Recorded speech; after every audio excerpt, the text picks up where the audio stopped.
And I did want to start by saying that in Beijing we watched your Vice President's lecture on webcast, and he is truly an astonishing ambassador of this country.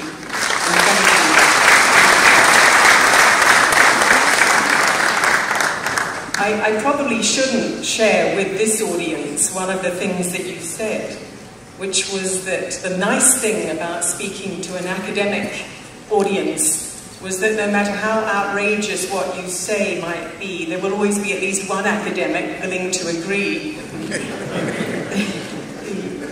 Even our Chinese academic colleagues enjoyed that. But Vice President, you're one of the few people in this room that's been Vice President. So could you start by telling us what has surprised you in becoming, now that you can see the world as Vice President, what has been the biggest surprise? I think, frankly, the biggest surprise for me has been the sheer impact of corruption on development. That's been the biggest surprise for me. I always thought it was a problem.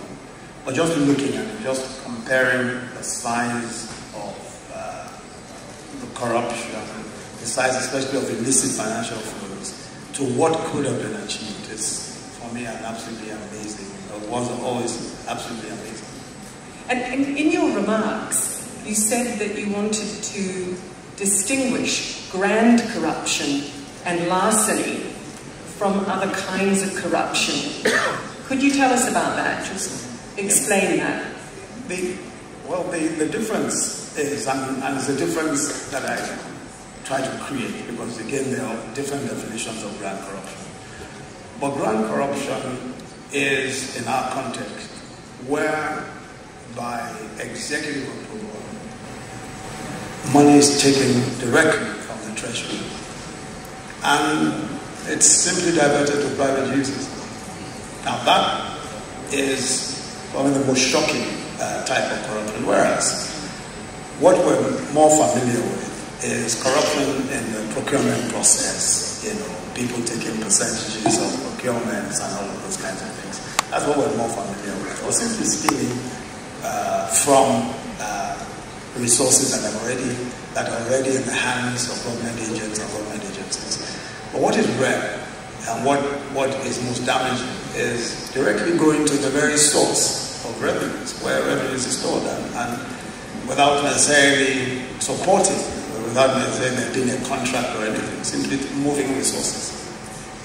And is it your view that the government and the people in this room should focus on that corruption first and foremost, or do they need to focus on eradicating all kinds of corruption? No, I think that it is, first of all, to understand that this is an issue, and to be able to say that this is unacceptable, to call it out wherever we find it.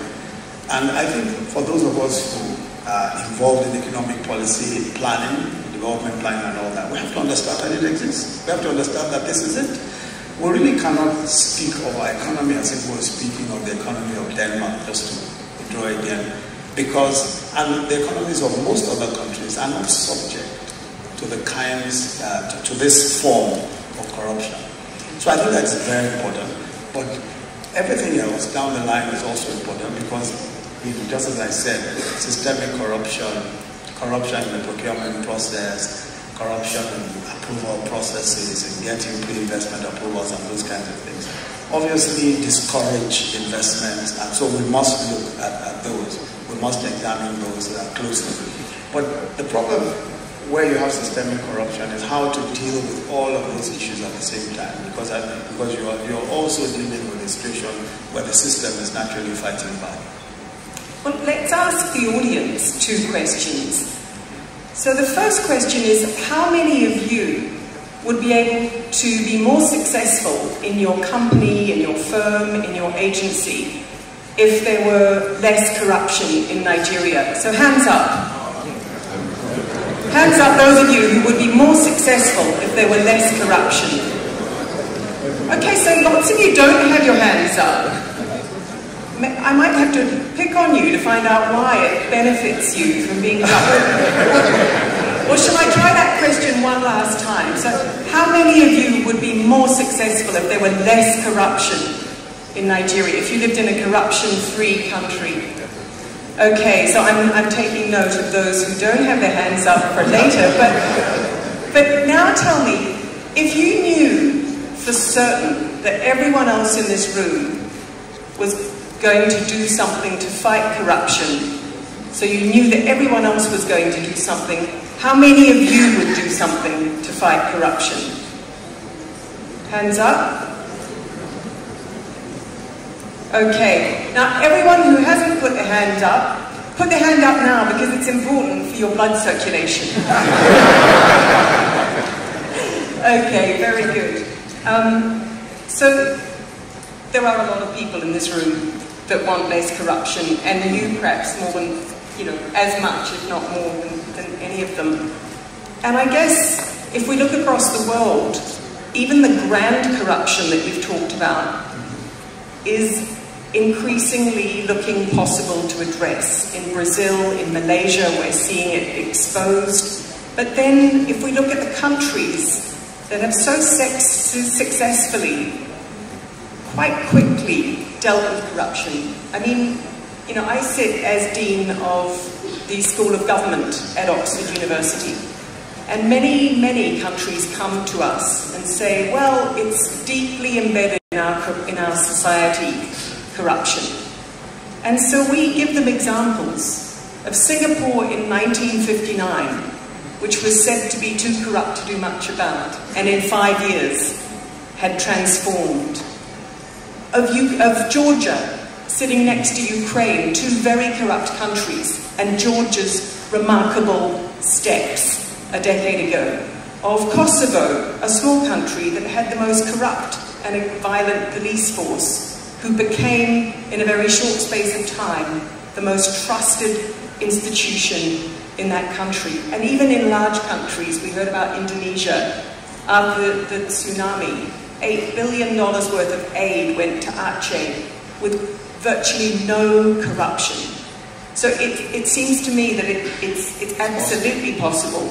So what for you is the biggest obstacle for Nigeria? I think years of impunity and years of no consequence, has I think for very many, we almost have come to accept it, as just part of, doing business. So for me, I think the major obstacle is almost not really wanting to confront it too much and not really wanting to focus on it. So sometimes you find that people would rather not even talk about it and try and look for some better way of approaching whatever the issue may be. So I think confronting it is crucial, because you really can't avoid it. And the only way to confront it on a consistent basis is for government to be determined, to be committed to it, especially strengthening the systems that will make corruption, something that would attract some consequence, that would attract, sanctions. So if government is committed to it and committed and focused on an ongoing basis, then I think things will change. People really want to see, and most people stand on the sidelines and say, well, let's see how this will go. Because there have been several, attempts to fight corruption. So there's, a bit of a fatigue also. People need to see some results. In the briefing note, which I think everybody has, and I'm sure is ready to be examined on, they lay out all the different institutions and laws that Nigerian governments have put in place to deal with corruption. So what for you is the most significant step that has already been taken? Is there a positive step? Now clearly we've got the laws, you've got the institutions, but they're not working as they ought. which must be frustrating. And I just wonder if you could share with us what so far is the most significant step that government has taken, and what's your biggest frustration? I think the biggest step is holding those who have been, well, charging to court, arresting and charging to court, holding persons who have made away with public funds, holding them accountable, taking them to court, seizing assets, assets both locally and internationally, assets that have been transferred out of the country, proceeds of corruption, and at least ensuring that to a certain extent these individuals are brought to book. Now, the administration of justice process has been slow. The entire process of trying individuals who are accused of corruption has been very slow. Now that's a different issue, of course, because the justice system has its own delays, many of which are constitutional, many of which can be resolved, perhaps without legislation, but some may require legislation. And generally, the attitude sometimes of counsel to engage in dilatory tactics to keep cases on for as long as possible, so that perhaps ultimately there might be an exit, there might be a way out for persons who have been accused of crime. But one thing we've seen, though, is that, for example, the first two convictions of executive governors who have been convicted of corruption are almost 7 years, between 7 and 10 years old. In terms of the time it took to go through the process. But I think it does send a strong message that there is, if you like, the long arm of the law, the patient arm of the law, that even after 7 years, even after 10 years, the conviction is possible. But what we need is a much more efficient system, obviously, that is able to decide very quickly, are you guilty or you're not guilty, and take the appropriate steps. So practically, what does that mean to the people in the audience that want to watch out for whether that's likely to happen? Does it mean better protecting your judges, appointing different kinds of judges, creating a special judiciary procedure? What does that mean for you? So it means several things. I've been working on some of those initiatives. We, for example, obviously need to constantly watch the judiciary itself, because again we're talking of systemic corruption, and it means that there is no institution that's not infected by corruption. So we need to pay some attention also to judiciary and judicial personnel to ensure that they are and remain persons of integrity. But more importantly, we need to really interrogate the criminal process. So past there's an administration of justice act, which has helped in some ways to remove some of the old obstacles to a smooth trial. In the past, you could, if you're an accused person accused of corruption, you could ask for a stay of proceedings while you were challenging the charges. While you could say, well, I want the charges quashed, I'm challenging the charges, so in the meantime, while I go all the way to the Supreme Court, which may take years, the criminal proceedings against me will be stayed. Don't let the new administration of justice act happen. You can't stay proceedings merely because you want to appeal. So that has helped a bit. There are also some strong judiciaries, some judiciaries stronger than others, because of their experience. The judiciary in Lagos, for example, because it's much more commercially oriented, has much more practice and all of that.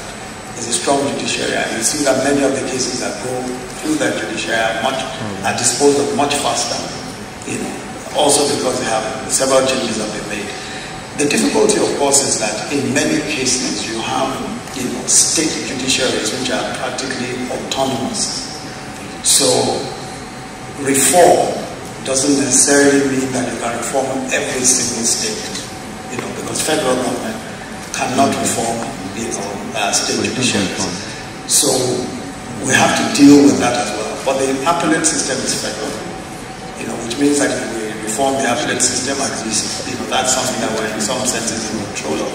But the trial process is very important. And wherever the trial process takes place, the delays that are inbuilt into those systems almost invariably will play a part in determining whether or not to be quick or not quick. But I think that our focus, and if you look at our national anti-corruption plan, one of the major focuses is on how we can reform the judiciary, and how we can change some of the legislation that makes cases, that slows down cases. In other parts of the world, where you find that some of it is also, to a certain extent, self-regulation, where lawyers, are not allowed to do certain things. We need to strengthen that as well. We need to strengthen the way that lawyers are disciplined, the whole disciplinary procedure for lawyers, so that a lawyer, for example, cannot engage in dilatory tactics willfully, and then there will be no consequence. So in any part of the world, you will lose your shirt for engaging in dilatory tactics. In other places where the disciplinary system is much firmer. So we need to look at that. We need to look at that as well. So there are several issues. So you're pointing on the one hand to the need to further refine the process and tighten up the process. But the other part of what you're saying is this is about people. This is about getting the right people. And I remember the finance minister of Indonesia, Sri Mulyani, first time she was finance minister, came to Oxford to talk about her fight against corruption. And she said across the senior public service in her country, in Indonesia, that she had to quite quickly identify three groups of people. There were the 10 or 20% who were not corrupt, who would support her agenda. There were the 10 to 20% who were absolutely entrenchedly corrupt and who were never going to come along. And then there were the sort of 60 to 80% of people in the middle who could be co-opted. If they believed the whole system would be clean and not corrupt, they would back that. But if the system was corrupt, they too would be corrupt. Does that resonate with you? Do you think that, could you say the same about Nigeria? Yeah. I think the vast majority of people would rather work in an environment that was free of corruption. Because really, most people do not benefit from corruption. I think only a fraction, a small fraction, will benefit anyway. Most people are victims of corruption. So I think the vast majority. But the issue, of course, is the powerlessness of that majority, aside from, the indignation and the outrage and the complaining, the powerlessness of that. So I think that however small the numbers may be of those who are determined to fight corruption, especially within government, and of course the political will at the very top, is crucial. However small that number may be, I'm certain that great change can be made, because the vast majority of people will support that change. But again, we are confronted with another fraction. I'm not entirely certain of what percentage that will be, who are benefiting from it, either systemically or benefiting from it by virtue of the fact that they are connected with persons within the system. And they are the only true who will resist. But in our situation, the corrupt are very well resourced on account of the fact that they have, over time, built up, as it were, a war chest. So, I mean, it could, in that sense, be a considerable task. And how do we move? So, part of what you've said so far is that this is about politics and business at the very top of the system, something which most people can't really touch. And that part of the system needs change. In the school of government, we kind of define what that needs to look like positively, where you need senior officials and senior business leaders who have three qualities. They must have a public service vision. They're prepared to sacrifice their own interests for the interests of the country. They've got to have integrity and a willingness to call out corruption and not act corruptly. And they've got to be competent, which usually means humble about what they don't know and able to ask for help when they don't know. So if that's where we need to ensure that the leadership across Nigeria's government and private sector is, what to you are some of the ways to get there? Well, let me say first that that combination of which you speak is a rare one, where you find, you very frequently find persons of integrity who lack the courage to call out corruption. And that is probably, or who maybe not necessarily lack the courage, but just don't want to get themselves involved in any kind of confrontation with corruption. So, by and large, I think that what people need the most and what government can provide is this kind of support that lets people know that the highest echelons of governments are behind the anti-corruption fight, so that if you participate in it, you have the full support of the highest levels of government.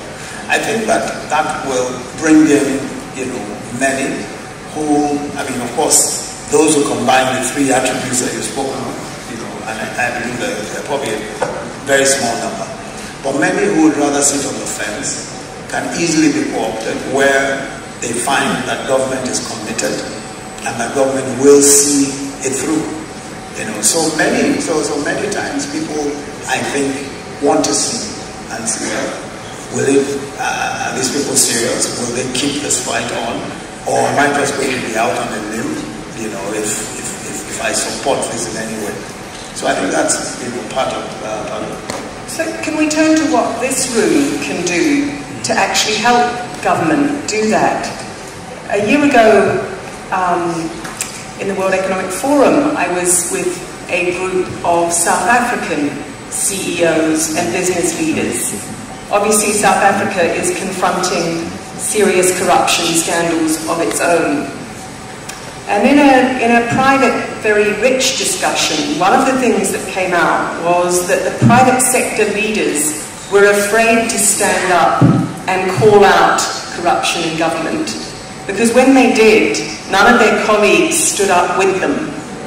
And they agreed in that room that that's one of the things that they needed to do. When one private sector CEO stood up to say this process is corrupt, it was absolutely vital that everybody else in the room stood up and said yes, rather than leaving them hanging out to dry.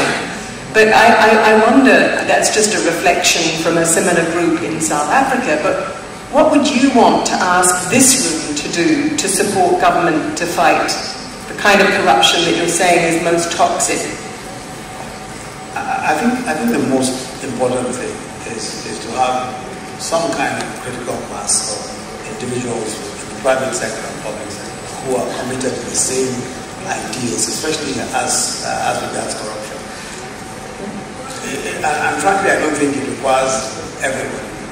I think it requires a handful, a few people who are prepared to, join forces with those who want to fight corruption. And I must say that there is a good number of people who have worked, who continue to work with government to ensure that we're able to clean the system. But obviously we need many more people who are prepared to come forward and say, I'm prepared to be a part of this. And really,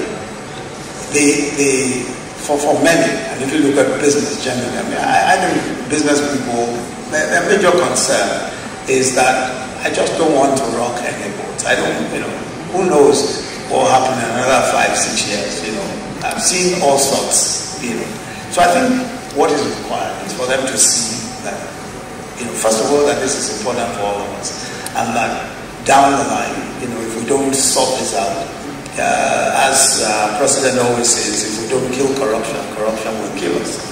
And that is in our self-interest to fight corruption. As you said, a lot of business leaders just don't want to rock the boat. I can see some nodding in the audience. So practically, what is it that you in government need these people to do? If you could ask them to commit to one particular thing or to take a particular action, you know, presumably you're not saying jump out of the boat or rock it on your own, but what would you ask them to do? I think it would be to support the anti-corruption, and basically what that means for now is in whatever ways you can, you know, we put out quite a few things. In whatever way you can, lend your support to it, and really part of it is not necessarily in seeking convictions, is in the reforms that are being made in administrative processes, the reforms we're making in, you know, the procurement processes. In what ways can you be a part of that, of helping in that reform process? Because I think that for many people, the confrontational aspects, you know, I don't necessarily believe that it is fair. We in government can deal with a lot of the confrontational aspects, that's why we're in government. But I think the parts of it, especially in improving governance procedures, improving procurement procedures, and being able, through our whistleblower schemes, to call out senior officials of government and all of that who are doing something wrong. And I think even just using that anonymous process is useful, because practically every CEO would probably have confronted someone who is senior enough in government or in some agency who may be stepping out of line. And I think it's possible to call them out, not necessarily openly, but through, you know, any of our whistleblower procedures. So that's possible. But I think most importantly is in what ways, for example, can the NESG work with us on refining many of the, you know, procurement processes, pre-investment approvals, the CAC, and the various government processes that are so open to corruption. And of course there's also, I mean, something that I admire greatly watching Nigeria is the involvement of, you know, some of your business leaders. I know Akim Okwede and working with your head of service and other business people trying to really help and trying to inject some of the know-how from the private sector into the public service to help in that transition. Is there more that the private sector could be doing on that larger purpose? I mean, you know, in China, one of the vice ministers in charge of public officials was saying to me, look, we do have a problem in this very large country of China, which is that many of our public officials are so low paid that they can't really survive without corruption. And they are corrupt, and thirdly, they're not responsive to the public. They're seen as the public as just corrupt and incompetent. So we can't change any one of those without changing all three. You know, you've got to do something about pay at the same time as doing something about corruption, at the same time as doing something about performance. And that's hard. My colleague Paul Collier likes to talk about countries in which the government pretends to pay people who pretend to work, you know, as a kind of public service problem. Are there other things that this group could do you think, to help in the process of taking Nigeria's public service back to what it used to be? Again, you know, I think the parents of many people in this room, and again, this is something that Akim Okwede said at Oxford a couple of years ago. He said, our parents were proud to serve in the Nigerian government. That was the highest aspiration after independence for each Nigerian. It was to serve the country by serving in the public service. How do we get back to there? I think the challenge really is not just one of pay. I think it's also one of reorientation, you know, values and all of that. But pay is, of course, crucial. I think what, you know, we might describe as reasonably successful is one which we carried out in Lagos, the Lagos State Judiciary Reform, And that reform involved, several aspects. In 1999, we did a survey, that's in Lagos State. We did a survey of the judiciary. We interviewed 100 legal practitioners who practice regularly in the courts. And we asked the question, do you consider the judiciary, the Lagos judiciary, corrupt, very corrupt, notoriously corrupt, fair-minded, just, etc.? And 89% said that the judiciary was notoriously corrupt. 89% of lawyers who practice in the courts. Now, question was, how do we deal with this? In that period, in the period between the founding of the state and 1999, not a single judge had lost his job, or a single magistrate had lost his job. So everybody knew that there was a problem, but there was no addressing it.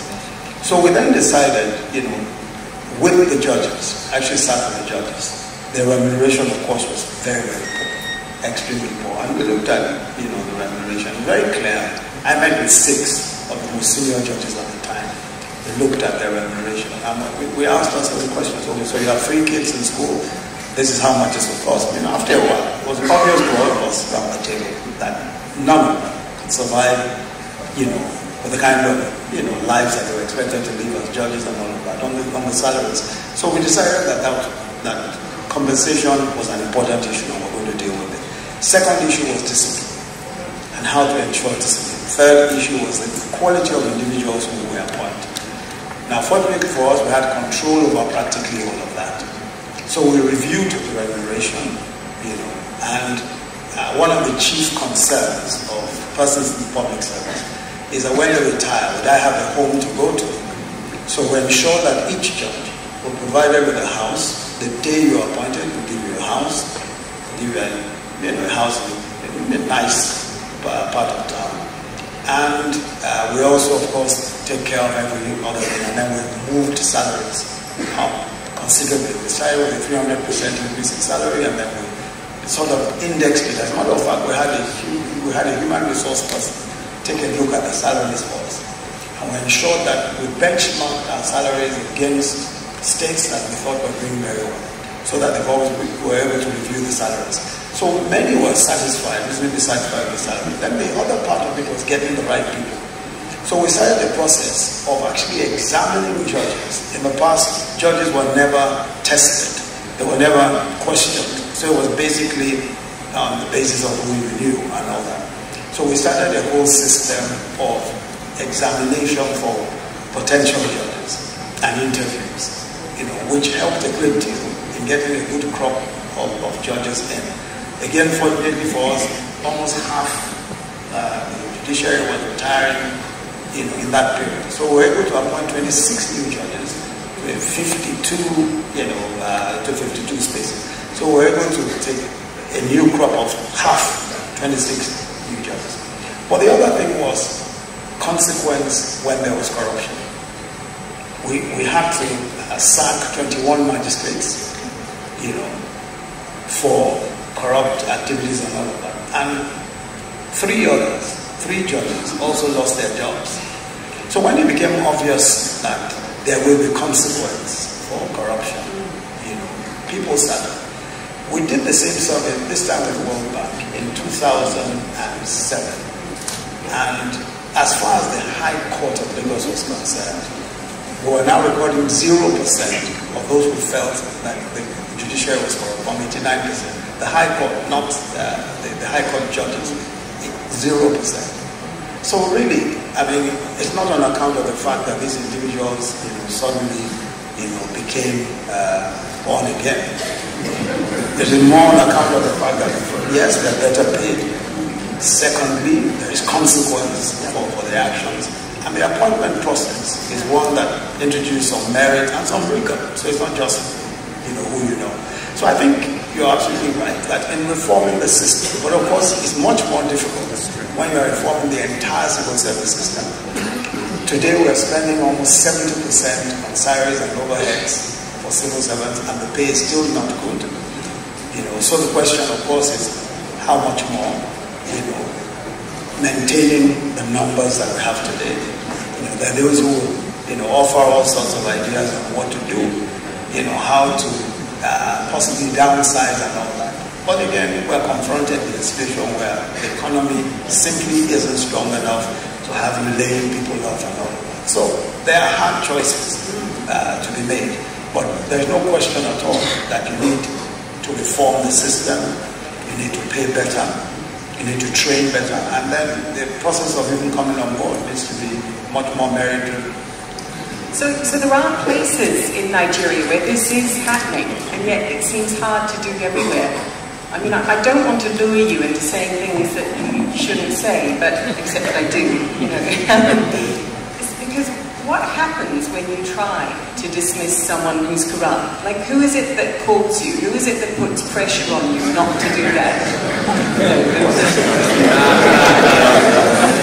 Well, let me say that we have, and I always like to refer to the Nigerian elite, and probably not fair to that, but practically every segment, because, people who have access to you, they could be political leaders, they could be religious leaders, business leaders, whoever has access, So we have a system where people just feel that, well, we can, why don't you just give this guy a break? It's not, and I don't think that people necessarily feel that there's anything wrong with that, which again is part of the problem. So you don't get one call, you get several calls. I'm absolutely sure that none of them would come from anyone in this room. But it is very striking. I mean, I've been spending a lot of time in Brazil over the last year as the corruption scandal has crept across, and so many Brazilians who don't want their government or their economy to be corrupt, nevertheless talk about how they just all got soaked into it, that it's so difficult. If the system is corrupt, it's just very difficult to actually play within it. And it took a kind of massive judge-led breaking of that system, which is proving very politically traumatic for them. So I think thus far in the conversation, it's clear that this is a conversation which involves everybody in this room. And so, but just before we close, I'd love to take a couple of comments or questions from you. Just a couple of, is there anyone, brave person, who's got a question or a comment? So right here at the front, let's take it. I think it's fair to say that it's an obstacle course. Trying to get money from foreign governments or foreign banks is an obstacle course. It is laden with all manner of difficulties. It's obvious that there is no great enthusiasm about returning money that is already in their custody. It's very obvious. And this is whether or not, whatever the rhetoric is, it's very obvious that the systems in many of these countries simply is not in any hurry to return money. Of course, what people would say is that there's a judicial system that are contending, but it's also obvious that that same system, the same systems, when money related to money related to terrorism and all of that was found in their systems, or drug money, they were very quickly confiscated. Very quickly confiscated. As a matter of fact, in the 90s, when drug money was all over the place, we signed all manner of mutual legal assistance treaties, conventions of every kind. And immediately after 9/11, the terrorist financing and all of that was under close scrutiny. As a matter of fact, it is, in my view, only by virtue of the fact that terrorist financing came into focus, that the proceeds of corruption also came into focus. No one was prepared in the late 90s, especially OECD countries. None of them was prepared at that time to consider the proceeds of corruption as dirty money, which ought to be confiscated and returned to the countries from where they came. So there's a great deal of reluctance. There's a great deal of reluctance, no question at all. And so we have to simply fight through those systems, go through the courts, engage the governments and all of that. But it's not, no one in a hurry. No one is in a hurry. You know, some moves in the international system are being made. But I think that the question is so apt. I mean, if we think about the scandal that Malaysia is embroiled in, the role of America's largest investment bank has been in creating 1MDB and taking an $800 million fee for creating what was in effect massive larceny. But it's now embroiling other countries. Prime Minister Mahathir, you know, has been very vocal about what he sees as China's involvement in, you know, creating loans which hid some of the corruption and so forth. I think the United Kingdom and European governments and the United States banking system have all been collusive. But there is change afoot, I think, across the international system, and that could support Nigeria. And I guess the question to the Vice President as a closing question might be, what do you most want the international community to do? What do you most want regulators and governments in other countries to do in order to support Nigeria on this issue? I think really it is just to see stolen funds for what they are. To see, first of all, that they are, first, it's a crime. And once you're able to prove prima facie that this is stolen funds, it should be repatriated to the governments. There shouldn't be any great process and all of that. I think that sometimes, you know, we invariably get caught up in arguments that are clearly not necessary, because, you know, in many parts of the world, I mean, terrorist funds are confiscated, and nobody really is allowed to go to court and start asking us funny questions and all that. And I think that there should just be a firmer attitude to, especially from the point of view of government. And I do understand that there may be legal processes. And the second thing is to hold banks to account.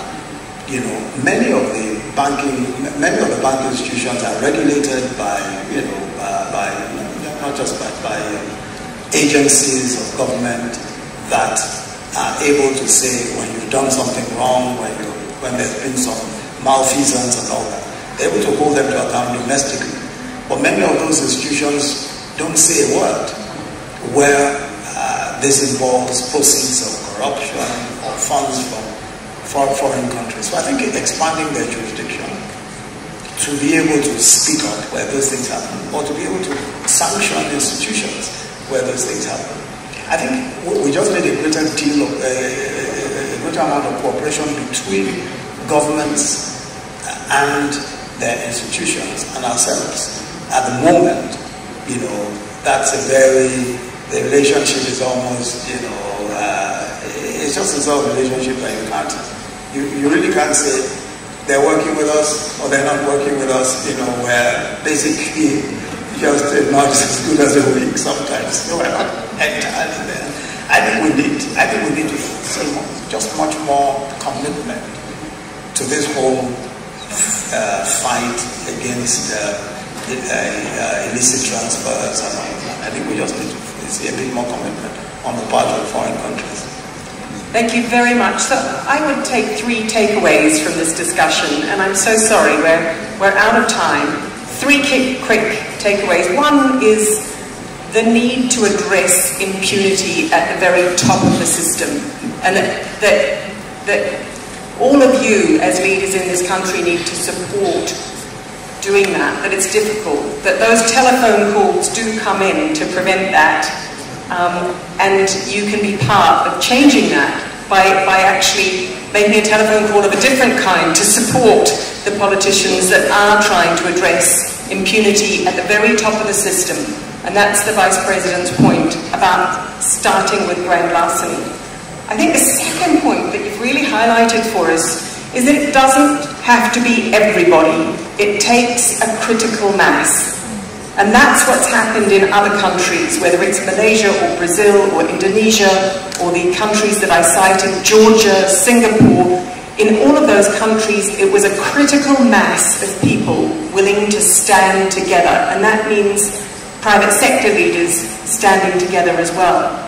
And I think the third takeaway is how possible it is, the Lagos judiciary example, that determined action followed through can create beacons that actually work efficiently, and that you don't have to be helpless in the face of a corrupt system. You can take parts of the system, clean them up, and move on to the next. So, Your Excellency, Mr. Vice President, Professor Yemi Osibajo, on behalf of everybody here, I'd like to say a huge thank you for such a frank discussion. Thank you.